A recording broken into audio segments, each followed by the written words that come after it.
welcome to another episode of the Preparedness Podcast. My name is Rob Hannes, and I'll be the host for the show. We have a really interesting topic today. We're going to be talking about EMP and EMP protection. It's one of those things I think that we should be talking about now, given the current state of the world.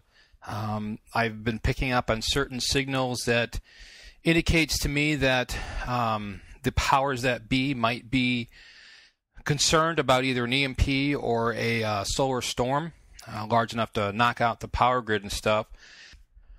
Again, before we get into the topic, though, I'm going to quickly cover some housekeeping. I'm having some issues with the weekly tips. I apologize. I don't know if they're going out. I'm in contact with the service provider, and they say that they're working on it and things are working, and they see things are fine. I don't see them. So you should, hopefully you're getting them. You should be able to get them. If you're not getting them, please let me know. I can't tell because I can't see anything in my admin. So until they fix it, I'm kind of flying blind.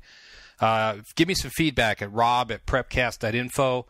Not only do I want to know if you're getting them, I'd like to kind of know what you think of them too.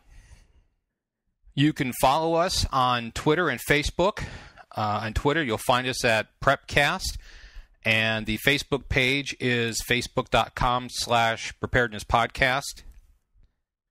As I think I mentioned last podcast, or at least one of the podcasts last week, we are starting to take on advertisers. I am so excited to have these advertisers, quite honestly, because they're helping to support this podcast.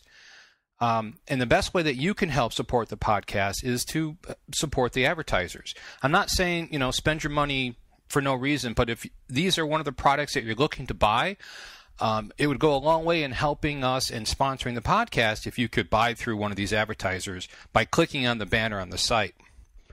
If you go to the website, thepreparednesspodcast.com, you're going to see we've got some really great advertisers.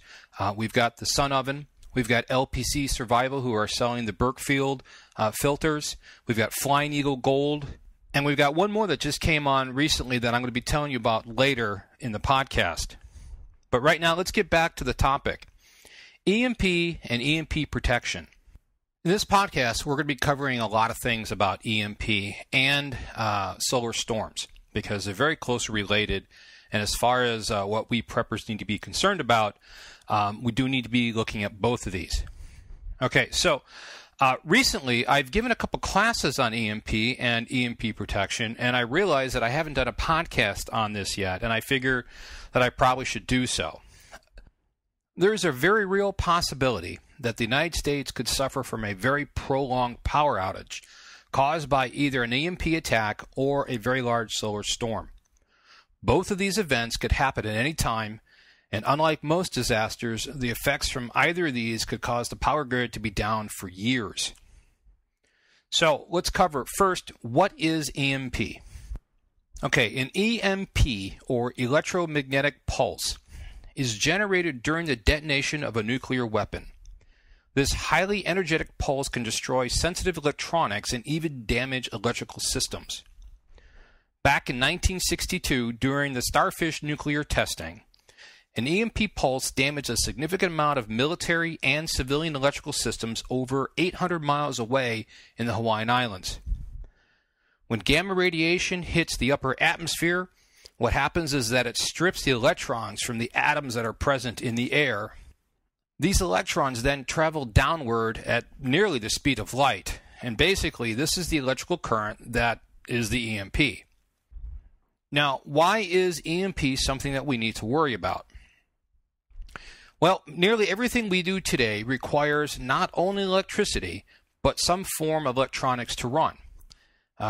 More things every day are coming out that have computers in them, and they play a bigger and bigger role in everything we do. We need electricity for everything. The power grid runs just about everything you can think of or see. Simple things, refrigerators, freezers, air conditioning, TVs and radios. We've got our cell phones. The landline phones need power. The satellites, they have their own power, but they're susceptible to solar storms.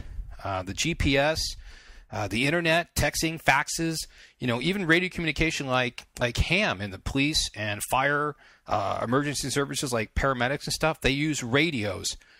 If you go in for a surgery, or if you have a pacemaker, or if you require medicines on a regular basis, if you're a diabetic, all these things require electricity in order to provide them to us.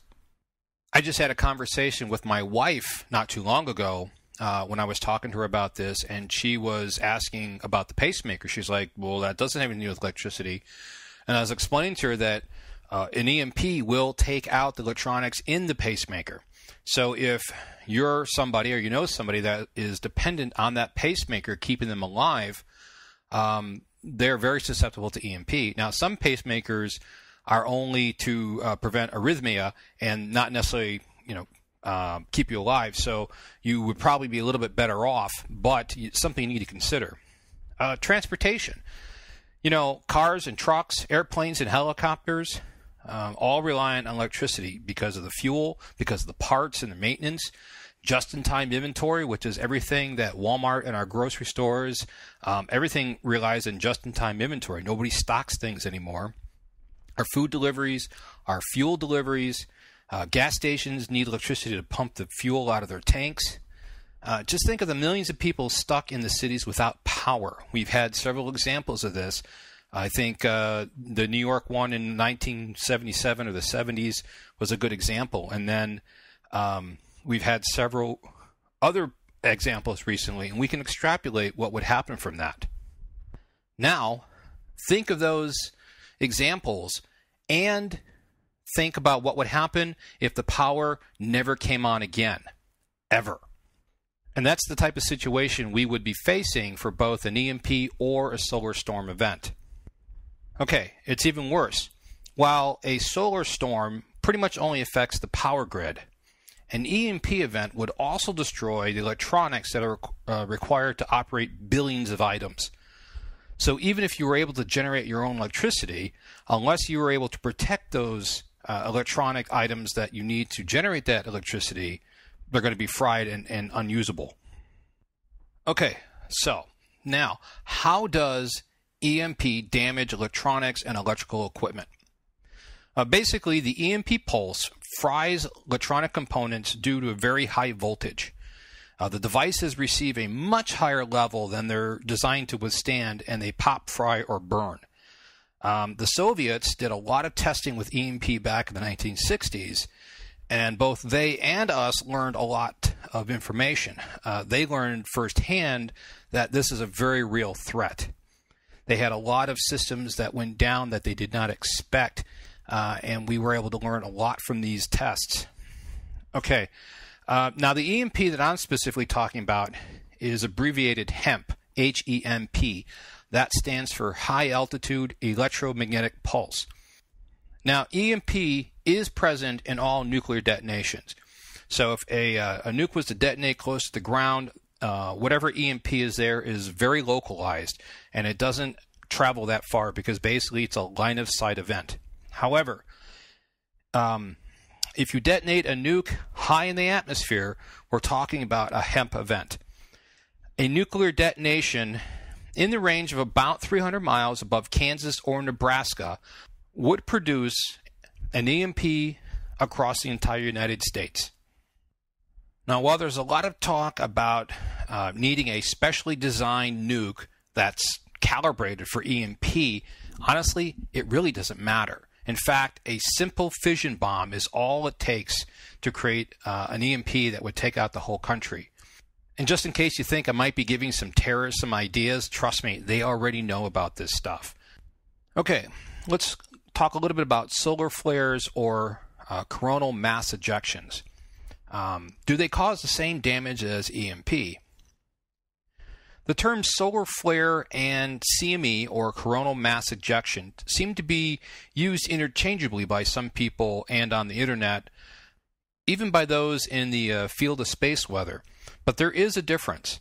The problem, though, is that because they are sometimes used interchangeably, We can expect the media to confuse these two terms, so we're going to have to pay closer attention to exactly what they're describing because there is a difference and they both have different effects. Okay, solar flares are highly energized particles that contain all the waves of light, including X-ray and gamma rays. They're dangerous, but the Earth's atmosphere absorbs this energy and the radiation, and it shields us from most of the damaging effects. If there are humans or electronics outside of the Earth's protection, like those in space or even at high altitudes, which includes some airplane altitudes, these are more susceptible.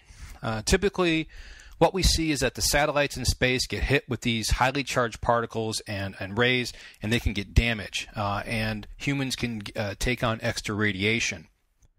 The flares take about 8 minutes to reach Earth because they're traveling at nearly the speed of light. Solar flares can knock out radio communications, typically in the HF and shortwave bands. They are not visible to the naked eye. You can't see them in the visible spectrum at all. And as preppers, though, solar flares aren't really an issue that we need to be concerned about. The other type of solar event is called a coronal mass ejection, or CME. And this is exactly what it sounds like. It's part of the surface of the sun exploding into space. These are caused because the magnetic field of the sun fluctuates a lot. Now, CMEs can be quite serious here on Earth. They travel much slower than solar flares, although they can reach speeds up to 7 million miles an hour. And the cloud of hot plasma and charged particles, it can be up to 220 billion pounds in size.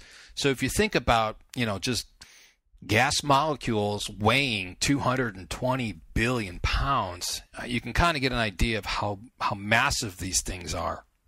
Actually, to be honest, I can't visualize 220 billion pounds.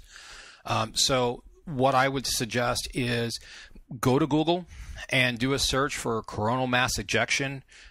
Click on the images tabs and look, and you'll see what these things look like. In fact, I've got a picture that, if I remember, I'm going to post with this, and it's basically this huge CME coming off the sun, and it's about, I don't know, looks like about a quarter of the diameter of the sun. I mean, they're just huge. And when you think about how small the Earth is in relation to the sun, you really get to kind of the size aspect of how big these things are. Okay, CMEs can take anywhere from 1 to 5 days to reach the Earth. However, typically, I think it's in the 18 to 36 hour range. Now, another way of thinking of a CME is a magnetic shock wave. And this is the important part of what it causes and why we're concerned about it. When this shock wave hits the Earth, our magnetic field reacts to it. Now, if you've ever played with magnets, you can get an idea of what I'm talking about. If you have a magnet on the table and you move another magnet close to it, the magnet that's on the table will flip and turn to align itself to the magnet that you're pushing closer to it. It's exactly the same thing that happens with the CME and our magnetic field. The Earth's magnetic field will flip and turn to align itself to the magnetic storm or the magnetic shock wave. If you've ever done any sort of playing or studying into electronics or magnetism, you'll remember that fluctuating field of magnetism can induce electricity in electrical conductors.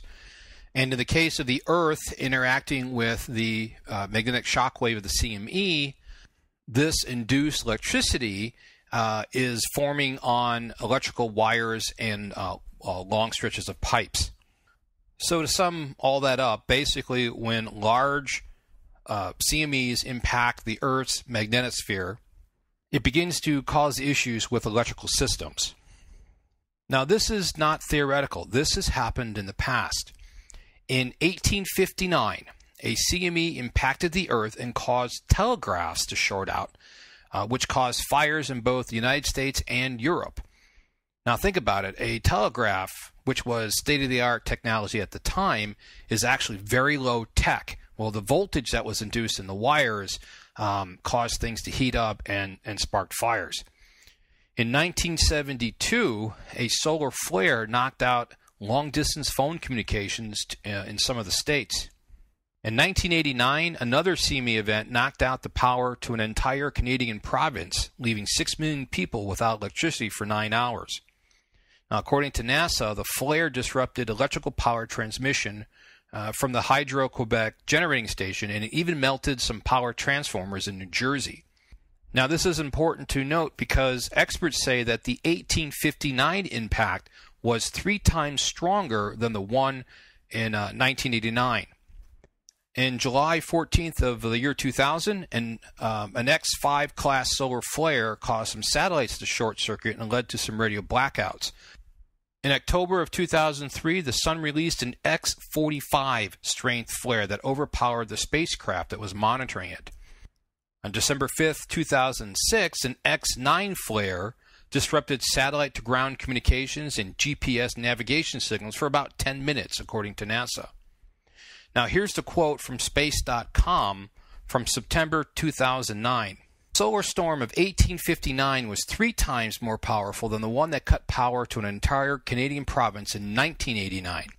Experts say that if it happened today, and it could, the result might be unthinkable. If a storm that severe occurred today, it could cause up to $2 trillion in initial damages by crippling communications on Earth and fueling chaos among residents and even governments in a scenario that would require 4 to 10 years for recovery, according to a report earlier this year by the National Academy of Sciences. For comparison, Hurricane Katrina inflicted somewhere between $80 billion and $125 billion in damage. End quote. Now, I've included both solar flare and CME events because I wanted to point out that both can greatly impact us. The big difference between flares and CMEs is that there's no warning with flares because they basically travel at the speed of light, and that CMEs can take out power grids, whereas flares typically only affect radio communications on Earth. Now, for the sake of this podcast, I'm going to refer to both CMEs and solar flares as solar storms. We've been talking about EMP and CMEs, and we're going to continue this conversation and get into the differences and how we can protect ourselves. But right now, I want to introduce a new sponsor for the podcast. As I've mentioned before, we are going after advertisers that have great products and products that I think you should consider for your preparedness plan. Our new sponsor is Buy Emergency Foods. I'm excited to have them as a sponsor because food storage is a fundamental basis of your preparedness plan. In episode 115, I talk about the survival hierarchy of needs. Food storage is a fundamental part of your preparedness plan. If you cannot provide food for your family, you're not going to be able to survive. And that's why I'm excited to offer Buy Emergency Food and their legacy brand of food products. Buy Emergency Food sent us some samples and we tried them. That's one of the things we wanted to do, and they're good. I was surprised at how good they were. One of our favorites is Pasta Primavera. You know what? I'm an Italian guy. I love pasta, and I was a little bit hesitant, but man, the pasta came out perfect. We cut open this bag, and it smelled really good. It was really easy to make, and by the time it was done, I'd have to say it was perfect. It was probably one of the best looking and best tasting storage foods I've had that was, from a package like this.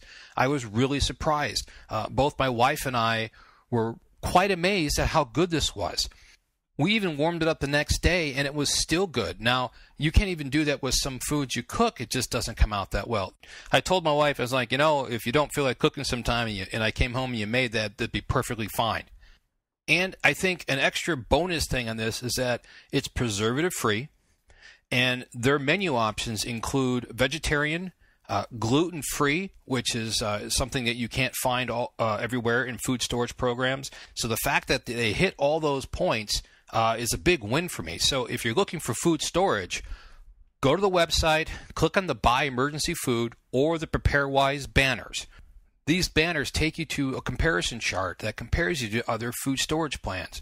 I think you're going to find that these are the healthiest, best tasting, and best value out there when it comes to food storage. Or give them a call at 1-888-543-7345 and let them know you heard it on the Preparedness Podcast. Okay, now let's talk about the difference between EMP and CME.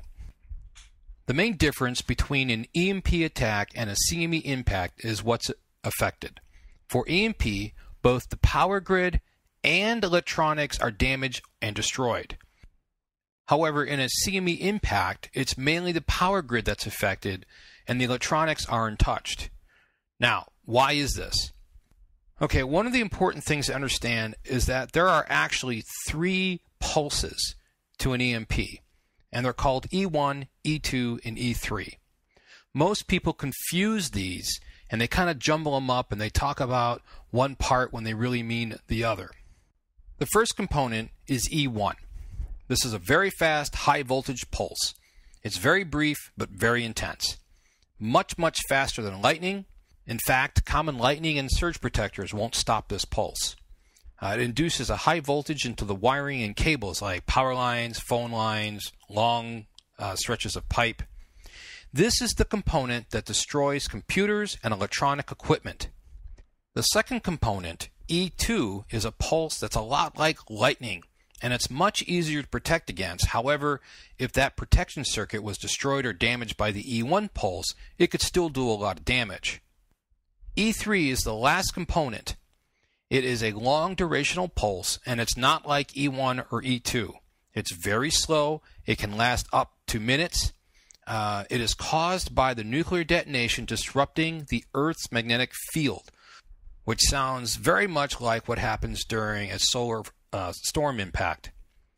Now, this is the wave that shuts down the power grid, and it does this by inducing a DC-like current. When enough DC current flows through a transformer, it melts. Now, while solar storms can damage electronics in space, like those on satellites in the space station, it doesn't generate an E1 pulse. Now, the E1 pulse is what destroys electronics. E3 is what destroys the grid. Now, a severe solar storm could take out large portions of the power grid for years, but it typically doesn't destroy any electronics equipment here on Earth. The only exception is possibly if they're connected to the power grid or other long lines and it receives some of that induced voltage. Okay, so E1, E2, and E3 are important to understand because E1 is what takes out the electronics and E3 is what takes out the power grid. E1 and E2 and E3 are present for an EMP, but only E3 is present for a solar storm. Now, here is a little talked about but extremely important aspect of an EMP attack or major solar storm and how it would affect or what the effect would be on nuclear reactors. Okay, basically, a nuclear reactor needs external power to operate. It can't power itself. When the power grid goes down, typically diesel generators come online and they supply power to the plant. Now, what happens when those generators don't start? Or if they do start, what happens if they run out of diesel fuel in a week or so? Such would be the case in an EMP attack or a solar storm. Now, I want to point out that nuclear reactors in the United States are designed very safely. However, that is predicated on the assumption that there will always be electricity flowing into the plant. The problem arises once there is no more electricity. When that happens, the cooling water stops being circulated. And when the cooling water stops being circulated, well, basically, in a nutshell, what happens is we get Fukushima nuclear disasters all across the United States. And the reason is because, not so much because of the active core. The active core has a containment vessel over it, and it pretty much contains it. That's what it's supposed to do. The problem are the inactive cores. When the deactivated cores are pulled out, they're stored in a cooling tank. And this cooling tank is it's basically a normal building. There's no containment. There's nothing special about it. It's just there, and they sit in this big pool and cool down for months, if not years. Well, if the circulating water stops, what happens is the water starts to boil away. Now, this is worse when it's a freshly decommissioned core, but even cores that are, months old or years old can still be very hot. And so as the water boils away, the core rods themselves become exposed. And these core rods, once they expose to the air, they either start to melt or they actually catch on fire. And eventually what happens is basically they start releasing radioactive steam and smoke if they're burning into the atmosphere, because there's nothing to contain it. And so in an EMP or a CME solar storm that takes out the grid, we're going to have to deal with this. This is something that hardly anybody is talking about. If you live near a nuclear power plant, you're going to have to be aware of, well, it's going to turn into a little Fukushima disaster without power, and you should have a plan not to stay in that area. Additionally, if you have a retreat area or a farm that you plan on going to, you want to make sure that it's not close to a nuclear power plant. I would say probably anything greater than 50 miles is probably reasonably safe, although you should probably have some potassium iodide in your preparedness plan. Okay, we're at the halfway point, and I'm going to break this podcast up into 2 parts. I don't want to have it go too long, so this ends part 1. Later this week, I'll release part 2. So for the Preparedness Podcast, I'm Rob Hannes. Folks, enjoy life and stay safe.